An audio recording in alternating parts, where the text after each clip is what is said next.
Salut à tous, j'espère que vous allez bien. Pour ma part, je vais super bien.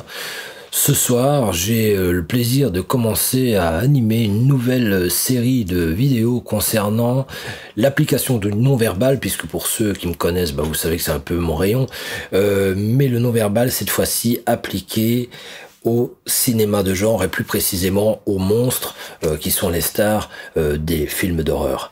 La technique facing qui permet d'analyser le maquillage, la structure morphologique, la gestuelle, etc. Aujourd'hui, cette technique, je vais l'appliquer à un personnage qui a sévi il n'y a pas très longtemps, c'est-à-dire il est revenu en 2017. Je parle de Pennywise, la fameuse star, le clown star du film Ça. Alors, on va ensemble se poser cette question, mais bon sang, pourquoi un clown fait aussi peur? Pourquoi ce clown qui déjà en 93 a effrayé pas mal de personnes lors de sa première apparition sur M6, pourquoi ce clown des années après continue d'effrayer? Qu'y a-t-il de si effrayant dans son maquillage? Qu'y a-t-il d'aussi effrayant dans son comportement qui fait qu'il a pu marquer des générations? Voilà, c'est ce que je vous propose de voir directement. On y va.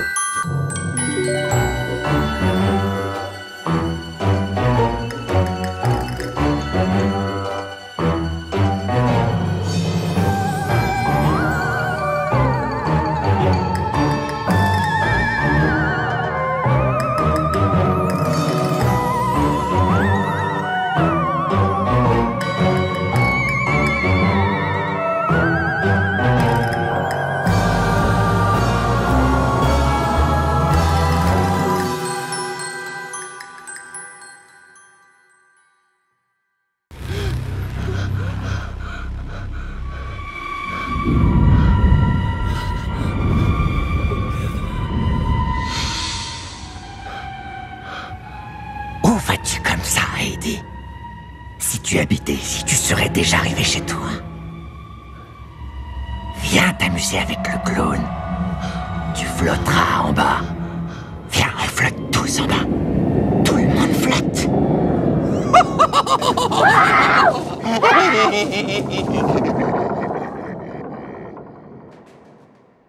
Nous allons donc commencer à analyser ce film, ou plutôt ce fameux clown Pennywise. Et pour commencer, je vais simplement introduire un peu le sujet. Bon, vous savez que Stephen King, qui est cet auteur prolifique de romans d'horreur et pas que, évidemment, auteur prolifique, est l'auteur du roman Ça. Il faut savoir que lorsque il a utilisé donc la terminologie Ça, it en anglais, ça fait référence à un terme psychanalytique. En effet, en psychanalyse, lorsqu'on utilise le ça, on parle d'une instance psychique. Alors, on va me dire qu'est-ce que c'est? Tout simplement, c'est une partie de nous, si vous voulez, le ça, c'est une partie de nous qui est ce qu'on appelle le réservoir pulsionnel de l'homme. Alors, l'homme avec un grand H, c'est-à-dire que les femmes en sont dotées aussi. Un réservoir pulsionnel, c'est-à-dire que c'est une forme d'endroit où l'on stocke nos pulsions, qui peuvent être mauvaises d'ailleurs, par exemple nos envies criminelles, etc., mais aussi où on stocke nos frustrations, nos peurs, finalement, toutes ces choses que l'on n'a pas envie forcément d'affronter ou de voir dans la vie. Alors, tout le problème du ça, c'est que c'est un gros réservoir, il permet de stocker pas mal de choses, mais le problème c'est qu'à un certain moment, il y a des limites à tout, et donc sa zone de stockage peut être un peu remplie. Freud, le père de la psychanalyse, parle alors du retour du refoulé, un peu comme une fosse septique qui pourrait refouler et qui fait ressortir tout ce qu'il y a de plus mauvais. Quand le retour de refoulé se fait ressentir, eh bien, nous avons des comportements où nous affrontons des situations qui dépassent l'entendement. Donc, si je devais prendre un seul exemple, nous pourrions prendre le cas d'une personne qui refoule chaque jour le fait que son patron l'humilie et à un moment donné, pour une remarque tout à fait banal, il peut se transformer lui-même en monstre meurtrier. Tout simplement parce que ce trop-plein, eh bien, finalement, prend forme tout simplement dans un comportement qui est celui d'un tueur. Eh bien, c'est un peu ça, sans jeu de mots, dont nous parle le film. Et donc, même si Stephen King avoue lui-même que la psychanalyse, c'est pas trop sa tasse de thé et que pour lui, en ce qui le concerne, il y croit pas trop, eh bien, il est quand même intéressant qu'il s'est nourri d'un terme, il s'est servi d'un terme psychanalytique pour décrire son fameux clown tueur. Alors, la ressemblance ne s'arrête pas là, vous allez comprendre tout de suite, l'analogie ne s'arrête pas là, c'est-à-dire que il s'agit ici aussi d'une histoire finalement d'enfants qui vont affronter ce fameux clown tueur, ce fameux Pennywise, qui représente la somme de toutes leurs peurs, de toutes leurs frustrations, de tous leurs conflits. Alors, c'est pas pour rien qu'ils s'appellent le club des ratés, ils ont quand même certaines choses en commun, à savoir que tous ont des conflits avec les parents d'une manière ou d'une autre, certaines plutôt vivent l'inceste, d'autres se font critiquer pour leur physique, d'autres pour leur bégaiement, etc. Et donc tous ces enfants qui vivent des choses extrêmement dures, passent leur temps à les refouler. Alors, ils les refoulent un peu comme vous le voyez sur la photo, comme dans un puits, hein, qui pourrait très bien symboliser voilà, le fameux sap psychanalytique. Et puis, à un moment donné, de ces frustrations, eh bien, ressort le refoulé. Et le refoulé, ici, prend la forme d'un clown. Alors, évidemment, vous allez voir que ce n'est pas pour rien que c'est un clown, mais en tout cas, c'est sous cette forme qu'il apparaît aux enfants. Juste petite anecdote, il faut savoir que ce roman a été un succès immédiat puisque lors de son premier tirage, voilà, on a dénombré 1 million d'exemplaires. C'est dire à quel point ça a pu provoquer l'engouement du public. Je parlais de forme tout à l'heure, ça se manifeste sous la forme d'un clown, c'est vrai. Néanmoins, à la fin du film, attention alerte au spoiler, pour ceux qui n'auraient pas vu le film, eh bien, à la fin du film, on se rend compte que sa nature, c'est une nature finalement d'une arachnoïde. C'est une énorme araignée. Du moins, c'est vraiment sa forme archaïque, visible encore dans le monde de la matière. Mais en soi, sa véritable forme se trouve quelque part dans les lumières mortes. Donc, on sait que dans le fond, c'est une forme de génie du mal, c'est une forme d'énergie, elle flotte, elle aussi. Simplement, elle a choisi de s'incarner dans deux symboles de la peur que sont l'araignée et le clown. Alors, quand on parle de clown, l'idée de créer Pennywise d'abord est née progressivement, je dis bien progressivement, au début des années 70, c'est-à-dire que déjà à ce moment, Stephen King s'était posé la question du rapport entre le clown et les enfants. Et finalement, il en a déduit ceci, c'est que même si le clown fait rire, il est aussi capable d'effrayer énormément les enfants. Mais enfin, jusque-là, il n'avait pas encore pensé vraiment à développer un personnage qui soit un clown ce qui l'a fait changer, ce qui l'a finalement amené à développer ce personnage, c'est simplement il a croisé le chemin d'un monsieur qui était grimé dans un avion lors d'un de ses déplacements pour la promotion du film Dead Zone, je pense.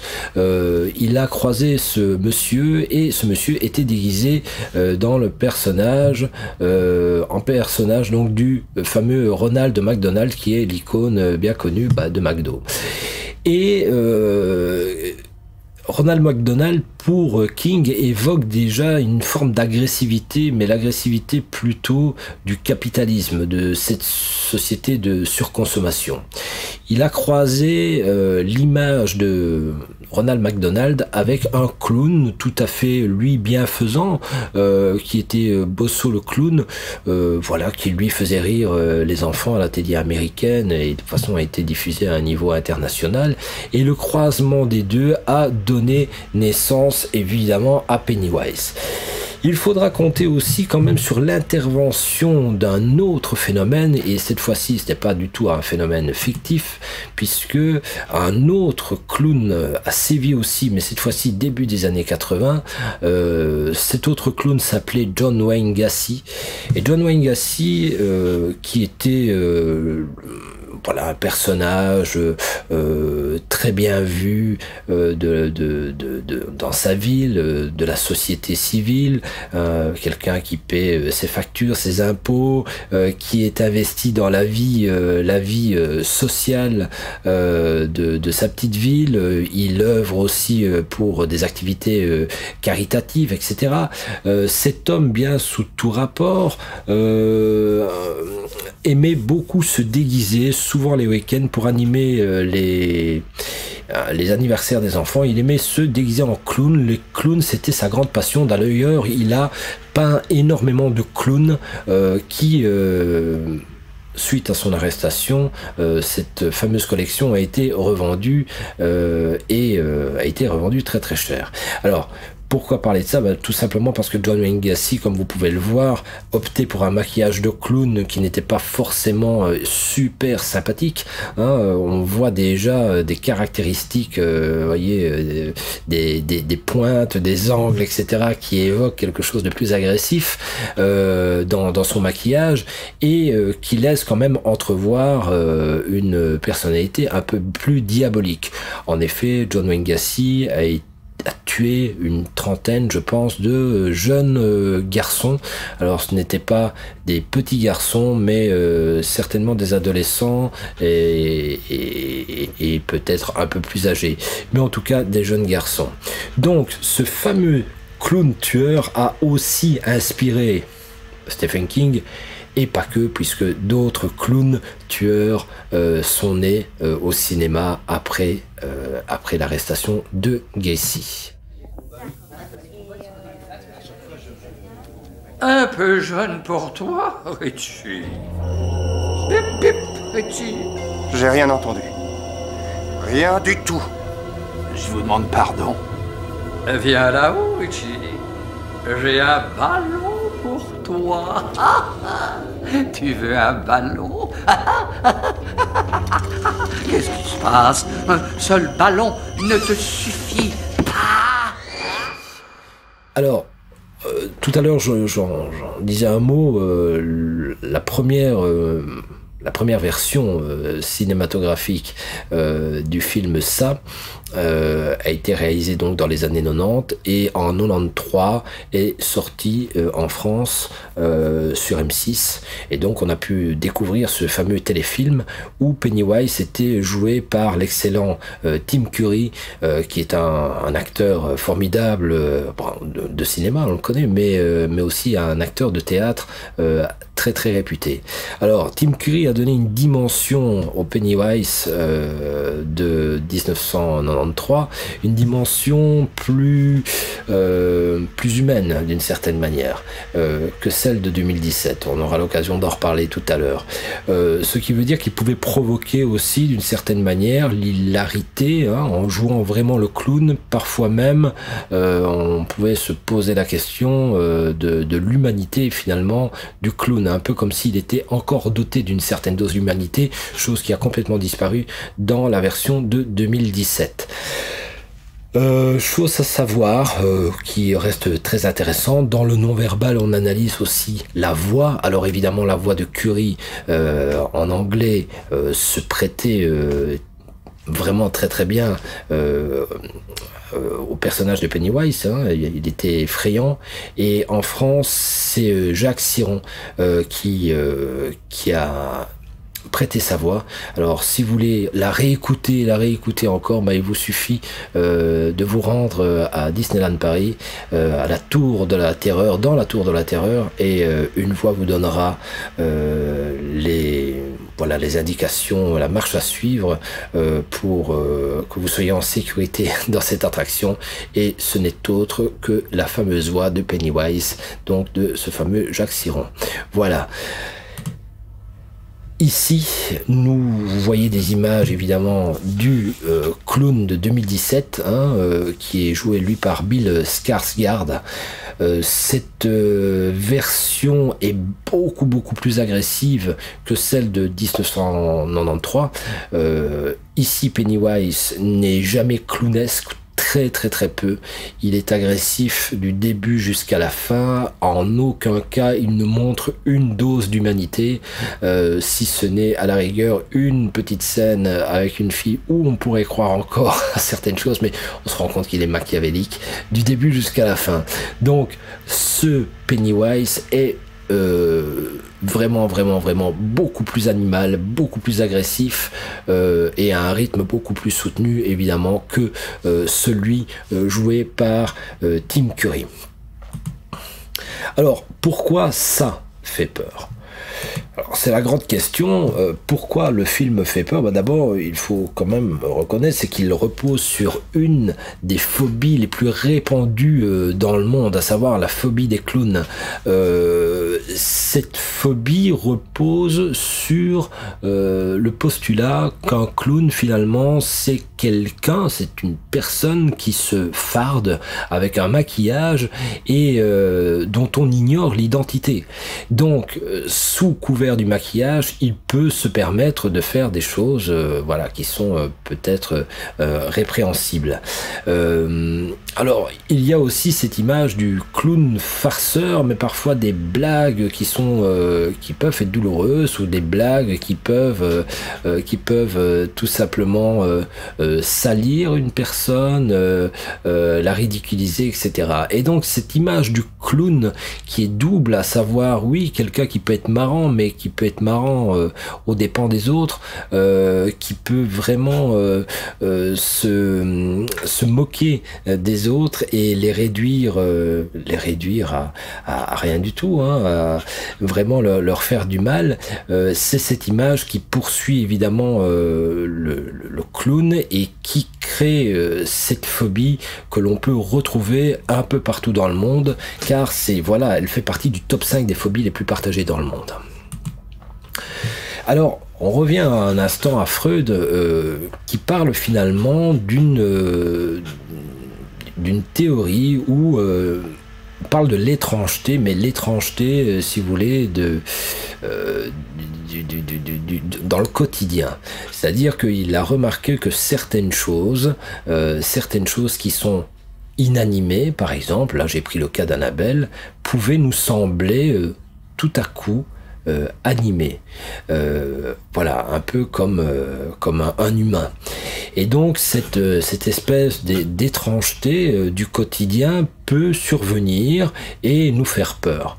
Alors il ne parle pas que de ça, il parle de plusieurs situations, notamment des personnes connues, intimes, qui pourraient dissimuler d'autres motivations que celles qu'il affiche, et donc des motivations peut-être plus noires, plus sombres et plus criminogènes. Voilà. Alors cette fameuse tendance que nous avons à prêter vie à des choses inanimées, il faut savoir que ce sont nos parents déjà qui nous l'enseignent depuis tout petit, puisque si nous avons eu un nounours entre les mains et qu'à un moment donné, pour une raison ou pour une autre, nous l'avons lancé par terre, pour nous apprendre le phénomène d'empathie, nos parents nous ont simplement dit: oh regarde, tu as fait mal à nounours, et notre cerveau à ce moment-là enregistre progressivement que même quelque chose d'inanimé comme un ours en peluche pourrait finalement ressentir la douleur, pourrait ressentir la crainte, et donc entre ça et le fait qu'il puisse s'animer à un moment donné et nous vouloir du mal, eh bien il n'y a qu'un pas. Voilà. Pourquoi ça nous fait peur? Eh bien tout simplement parce que l'on parle aussi du monde de l'enfance. Et il faut savoir que dans les codes du cinéma, alors là évidemment il n'y a pas que le film It qui parle de ça. Lorsque nous parlons des enfants au cinéma, ça fait directement référence à notre propre enfance. C'est-à-dire ce moment où finalement le monde n'est pas encore rationalisé, c'est-à-dire que nous ne comprenons pas encore tous les phénomènes qui régissent le monde, et tout peut sembler magique à un enfant, magique mais en même temps parfois monstrueux aussi, puisqu'il ne comprend pas forcément les phénomènes qui régissent le milieu qui les entoure.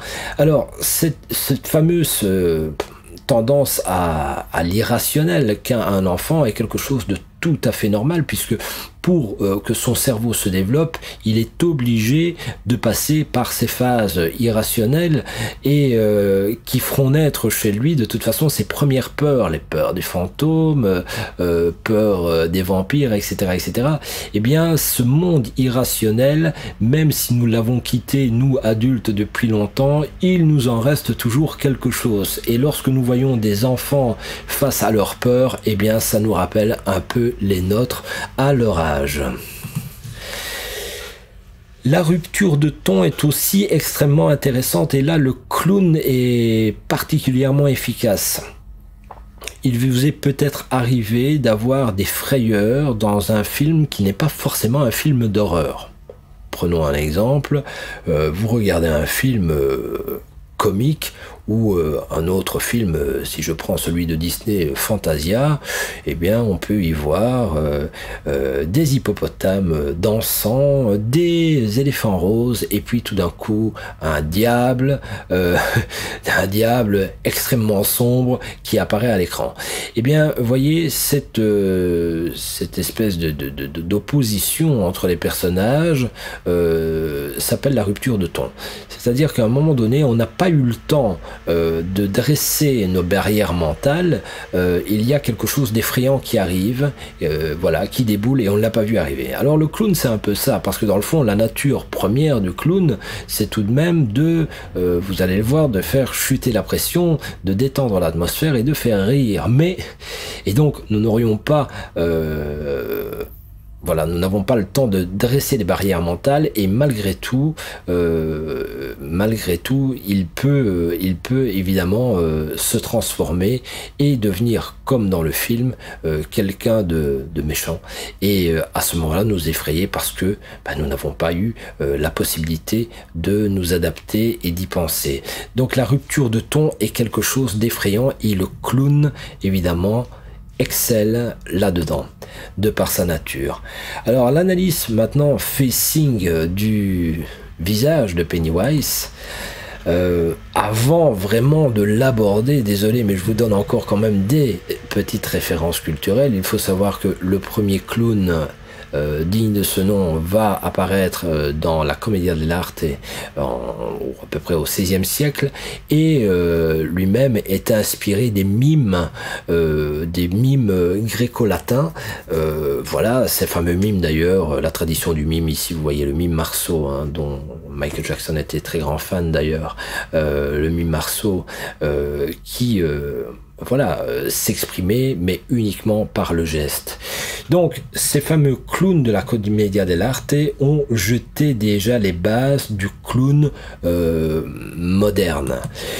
Néanmoins, c'est en Angleterre que va apparaître le premier clown tel que nous le connaissons, donc c'est à peu près au niveau du XVIIIe siècle que va apparaître le premier clown, et l'idée est très très simple, c'est-à-dire qu'entre des numéros hautement hautement risqués comme les numéros de trapèze, etc., eh bien, les directeurs artistiques avaient pour habitude de demander à des garçons de ferme d'endosser donc le costume de clown et de faire des pitreries pour faire chuter l'angoisse qui était montée tout simplement lors des numéros comme ceux du trapèze. Alors c'est intéressant parce que la fonction du clown dans le fond, la fonction première, c'est de faire rire pour atténuer l'angoisse, l'angoisse qui est née d'une situation dangereuse. Ce qui est intéressant aussi, c'est que les directeurs avaient bien compris, évidemment, que sans imagerie médicale, maintenant on le sait, que lorsque vous êtes soumis à un stress comme celui voilà, d'un numéro dangereux, votre adrénaline a une tendance à monter, et lorsque la fin est heureuse, et qui plus est, lorsque quelqu'un dédramatise sa situation, eh bien vous êtes envahi par des flots de dopamine et de sérotonine, qui sont des hormones qui vous rendent heureux, euphorique et tout simplement bien et qui vous donne envie de revenir. Voilà. Et donc ce premier clown, ce premier type de clown fera donc son apparition en Angleterre.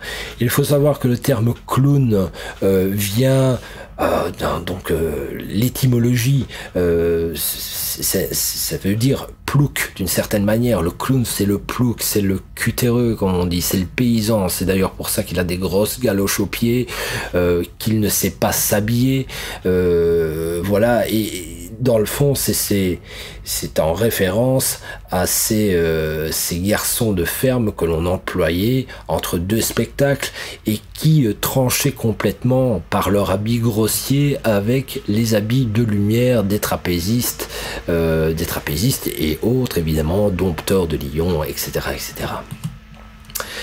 Dans ces clowns connus, un duo de clowns a fini par émerger et de devenir, ils sont devenus, si vous voulez, la référence.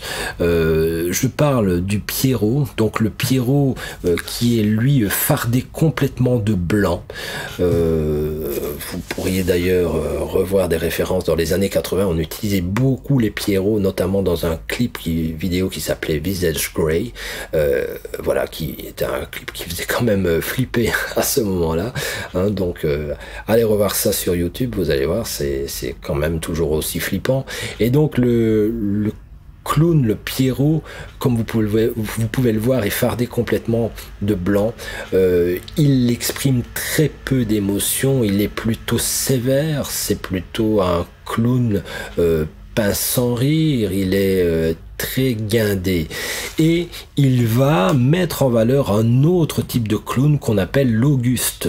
Alors l'Auguste, d'ailleurs, c'est le nom que l'on peut donner à des comiques, hein. On dit d'un grand comique, on dit c'est un Auguste, c'est-à-dire c'est vraiment celui qui, rien que par sa présence, fait rire. Eh bien, l'Auguste est celui qui, au cirque, venait déstabiliser toujours un peu les plans du Pierrot. Voilà, et donc ce duo comique, dans le fond, reposait sur l'ambivalence entre quelqu'un qui est extrêmement sérieux et l'autre qui est finalement un peu stupide et très extraverti. D'ailleurs, sa chevelure rouge, etc. et son maquillage montrent cette forme d'extraversion. Il est intéressant de signaler que l'Auguste est représenté seulement avec certaines parties en blanc. Mais il y a beaucoup de couleurs chez lui. Le jaune va apparaître, le rose et pas forcément le rouge, etc. C'est un peu l'image du clown sympathique, voilà. Revenons à notre Pennywise. C'est bien Pennywise, dans le fond, maintenant que vous avez compris les codes de tout ça, il est la rencontre entre deux mondes, celui de l'Auguste, par sa chevelure rouge, son nez rouge, et celui du Pierrot fardé complètement de blanc. C'est-à-dire qu'il est à la rencontre entre un personnage sévère et un personnage qui lui est complètement extraverti et plutôt marrant, clownesque. Il est vraiment cette rencontre entre ces deux personnages. Alors, lorsque notre cerveau voit en un personnage deux personnages, ça pose déjà problème. Pourquoi? Parce que ça pose le problème de la dualité. Et notre cerveau, à un niveau inconscient, le capte complètement. Ce qui crée déjà la peur, évidemment. La peur parce que deux personnages en un, eh bien, c'est créer le conflit, c'est créer une double personnalité. Et donc, on ne sait jamais laquelle va prendre le pas sur l'autre. Est-ce que le clown Auguste va surgir et être marrant, ou est-ce que c'est le personnage sévère et plus inquisiteur que représente le Pierrot qui va surgir? Et donc nous avons Pennywise qui représente très bien ces deux personnages. Alors, j'ai pris une référence aussi pour ceux qui s'intéressent à la peinture. Ceci, c'est la peinture du Cri de Munch. Alors, cette fameuse toile qui a été volée d'ailleurs, cette fameuse toile représente un personnage dont le visage est creusé dans sa partie médiane. Ce n'est pas pour rien, il est rétracté au niveau de la base, et par contre, vous voyez un développement cérébral beaucoup plus fort.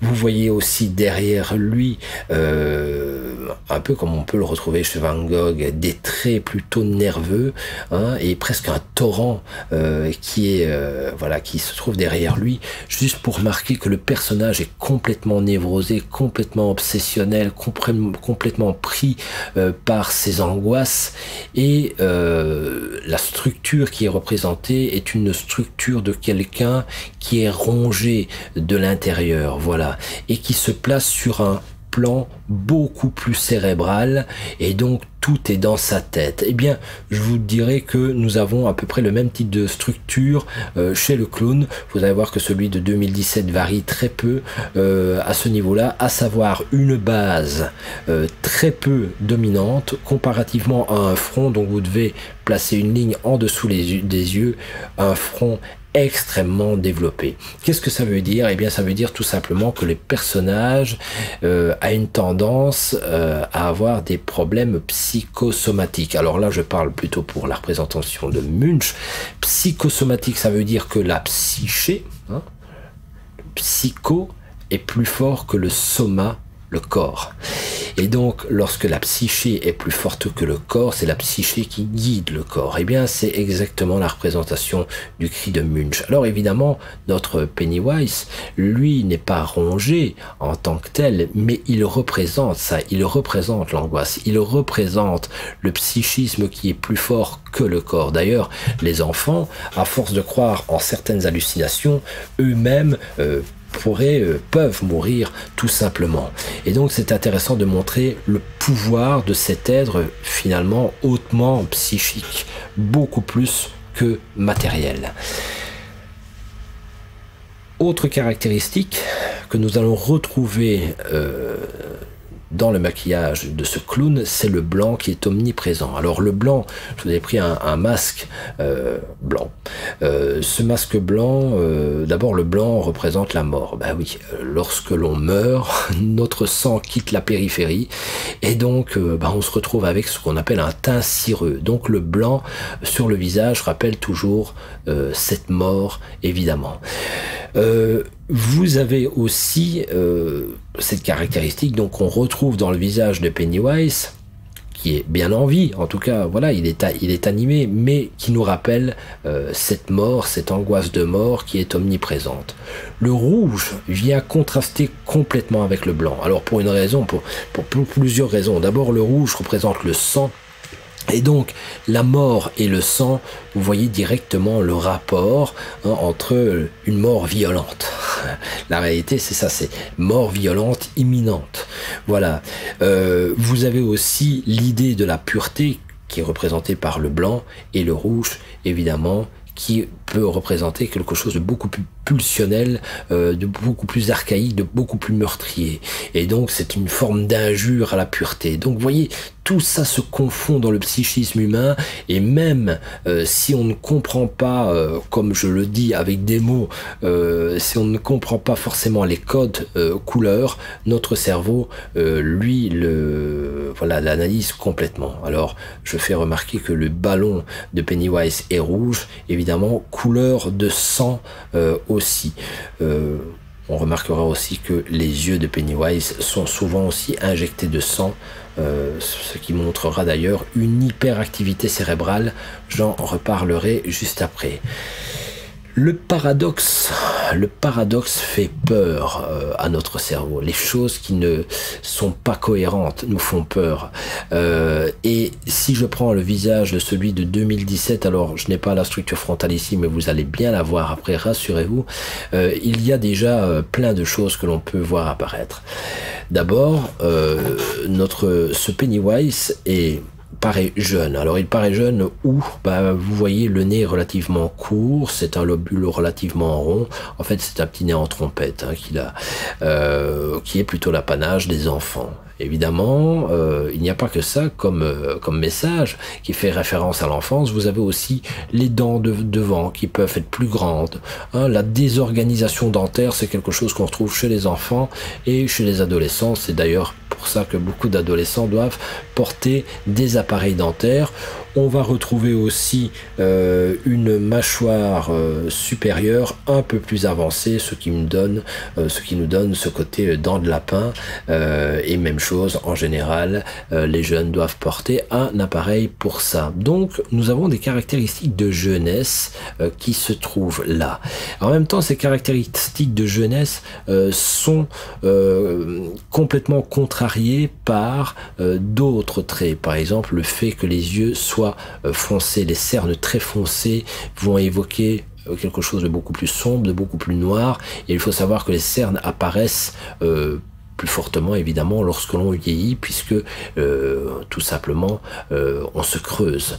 Donc là nous avons des marques de vieillesse. Alors il y en a d'autres un peu partout dans le front mais et dans le visage, mais je fais remarquer celle que vous avez déjà sous les yeux. Et un autre élément est intéressant, c'est la couleur jaunâtre que nous allons retrouver au niveau des yeux.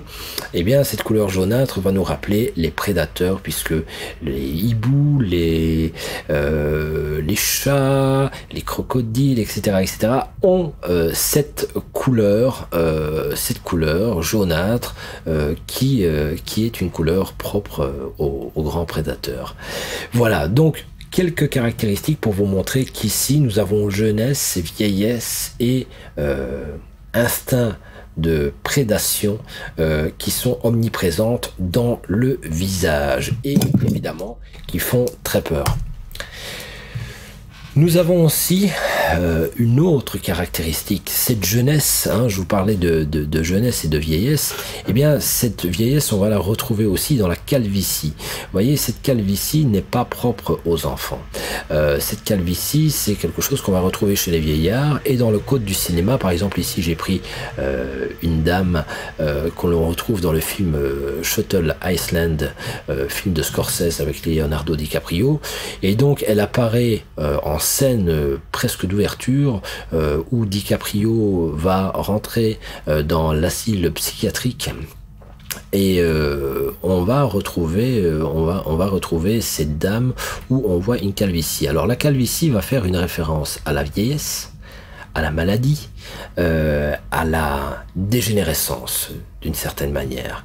Et lorsque vous voyez un clown avec finalement, comme vous pouvez le voir ici, des habits un peu poupons, puisque c'était des habits qu'on mettait anciennement aussi aux enfants, lorsque vous le voyez avec des caractéristiques d'enfants et les ballons évidemment et de la calvitie, il y a une opposition nette entre vieillesse et jeunesse qui apparaît.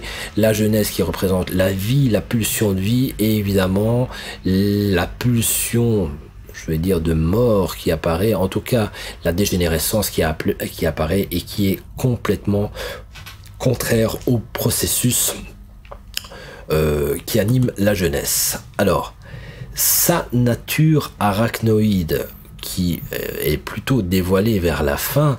Alors, sur l'affiche du film, ça, c'était plutôt par la main qu'on l'a deviné, et moins dans le visage. La formule 2017, le maquillage a été refait et donne évidemment déjà des informations sur sa nature arachnoïde. Alors, volontairement, j'ai placé une ligne ici, et lorsque vous voyez le corps de l'arachnide, il suffit de le placer, mais à l'inverse, et vous obtenez le même corps ici. Vous avez le corps de l'arachnide, vous avez les deux pattes arrière qui sont dessinées ici par ces deux lignes qui ont plusieurs fonctions, je vais les expliquer, et évidemment la tête qui se trouve là avec les mandibules.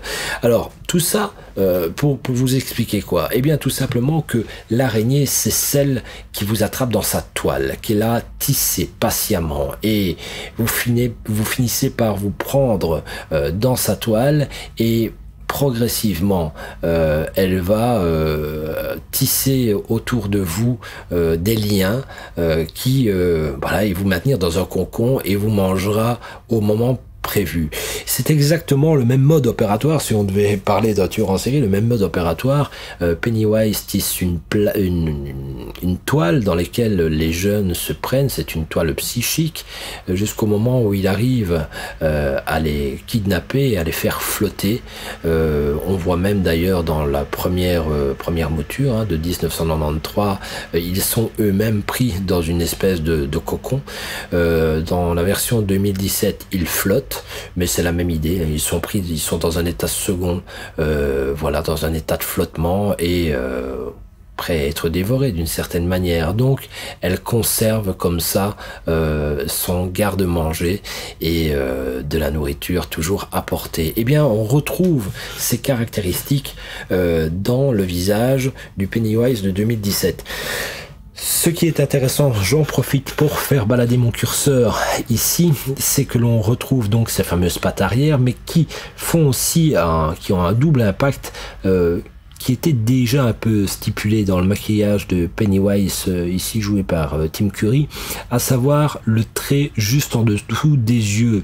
Alors ici, il n'est pas qu'en dessous, il est aussi au-dessus, et cette ligne donne en fait une ouverture verticale au niveau de l'œil. Il faut savoir que, même chose, les prédateurs, par exemple les crocodiles ou les chats, ont une membrane verticale comme ça, qui leur permet notamment de voir la nuit, et qui est voilà une de leurs caractéristiques.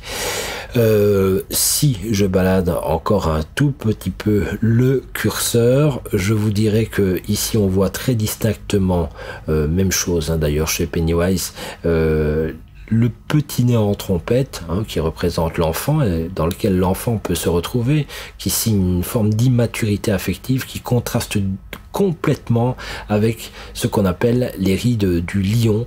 Voyez, des cassures qui sont là et qui montrent quand même des expressions de renfroncement, de renfrognement du nez, comme quelqu'un qui va montrer les dents, qui est agressif et qui peut se bloquer complètement au niveau affectif.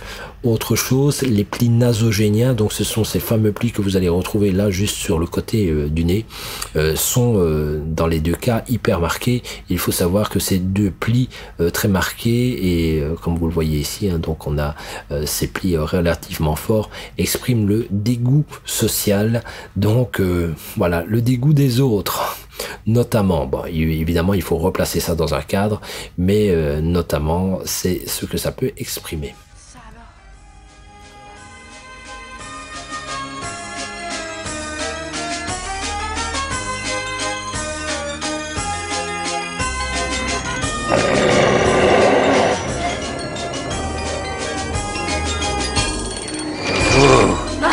Je vous tuerai tous.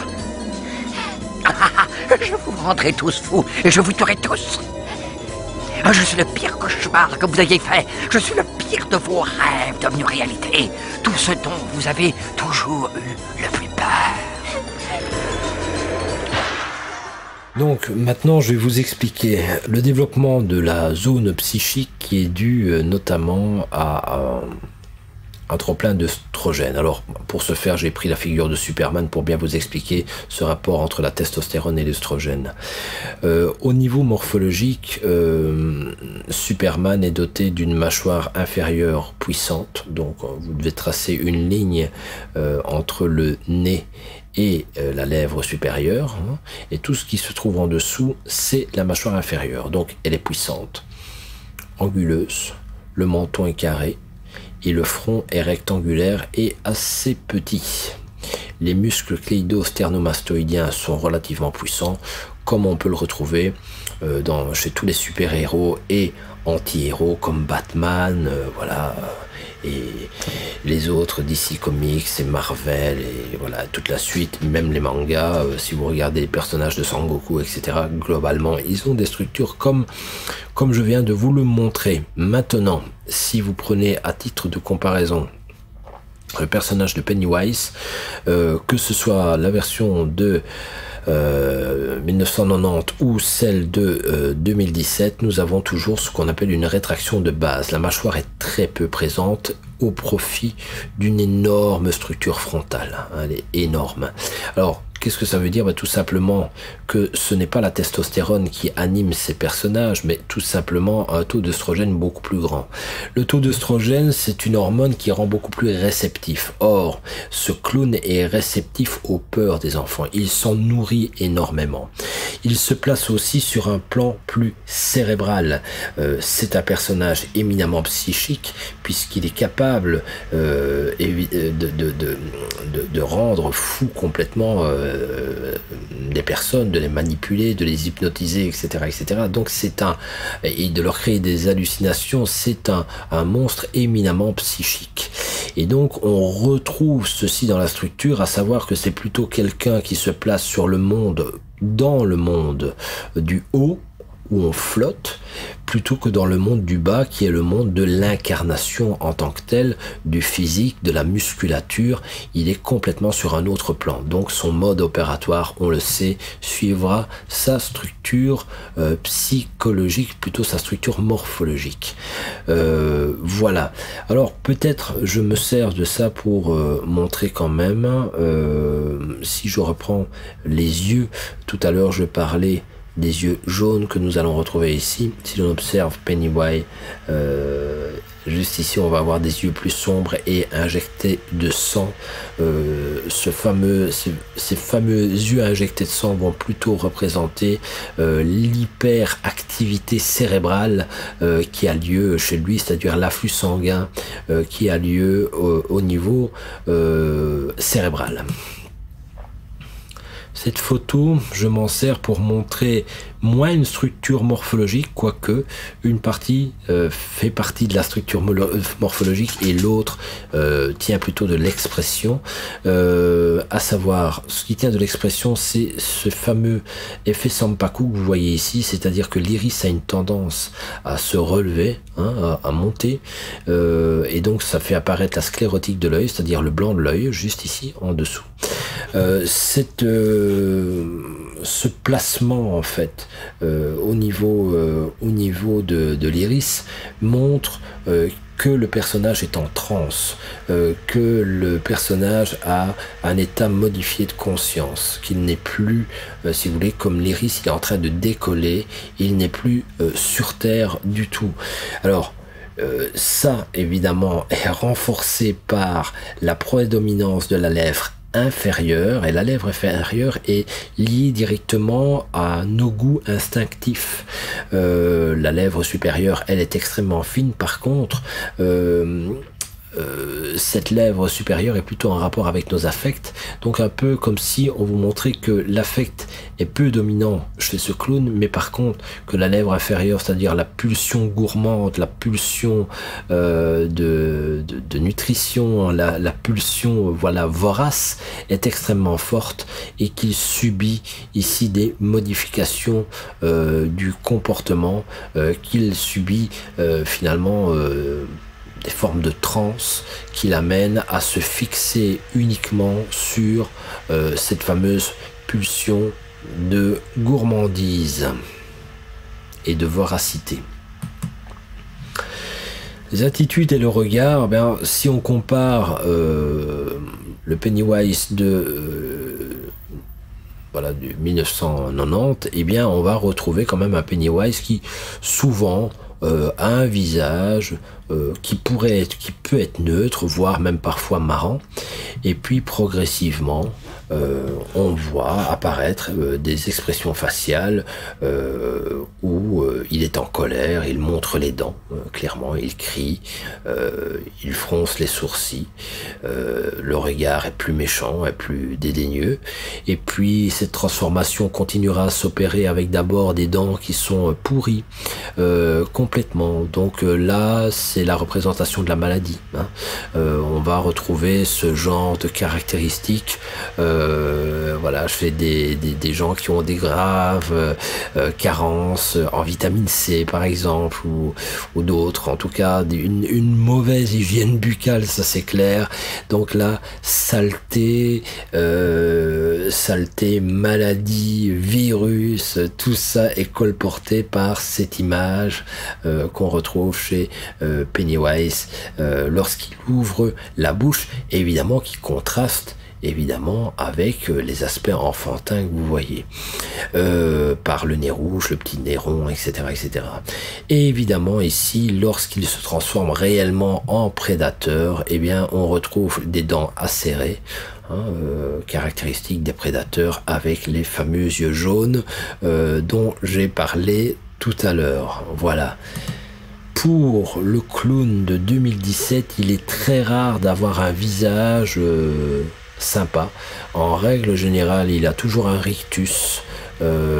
Alors, je souligne ici le travail énorme qui est effectué donc sur les muscles qui se trouvent juste au-dessus des sourcils et qui montrent son énorme concentration d'énergie cérébrale. On voit vraiment que c'est extrêmement concentré et qu'il est capable de mobiliser beaucoup d'énergie cérébrale pour atteindre voilà ces objectifs, hein, tout simplement.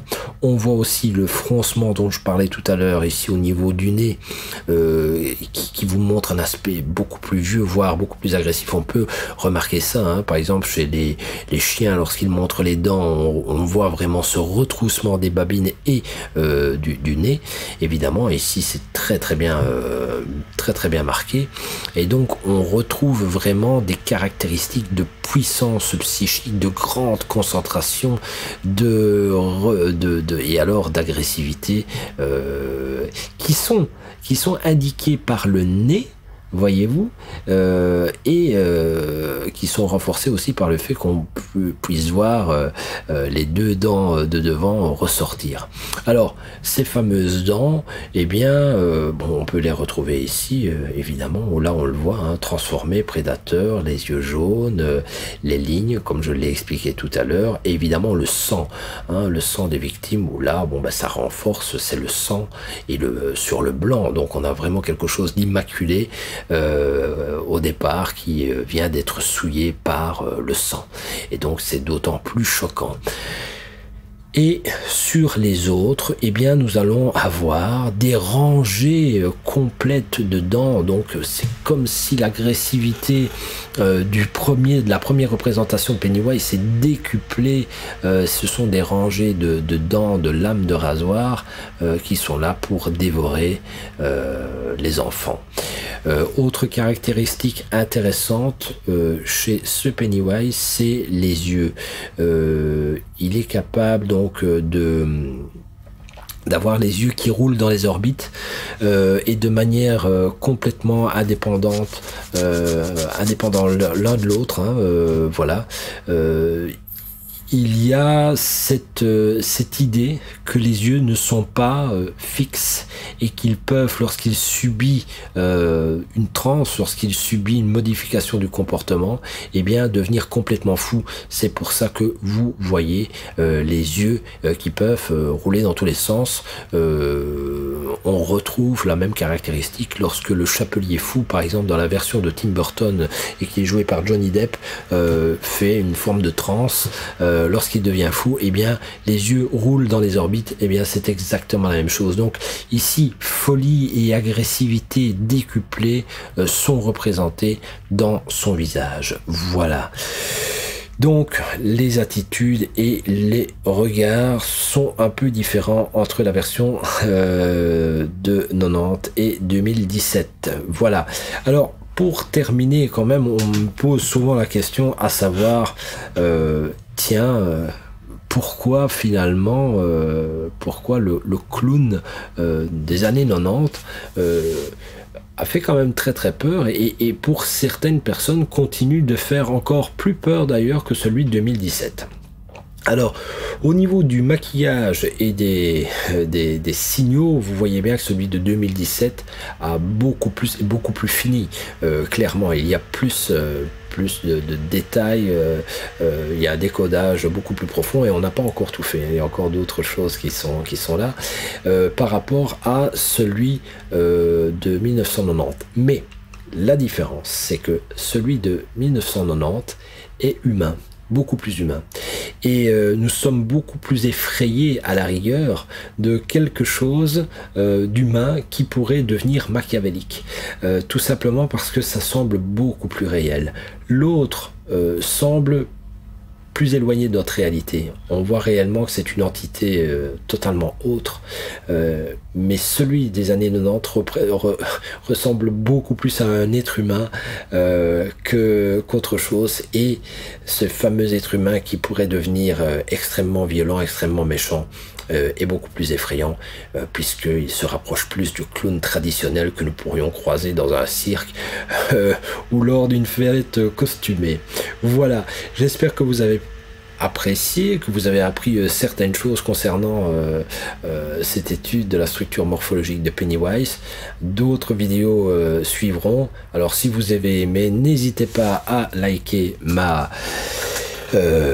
tout simplement cette vidéo sur ma chaîne YouTube et voilà, je vous dis à bientôt pour un nouveau décryptage de la structure d'un autre monstre ou d'un tueur en série, je ne sais pas encore, vous aurez la surprise. Voilà, je vous souhaite une bonne journée ou une bonne soirée, ça dépend un peu quand vous m'écoutez. Salut à tous.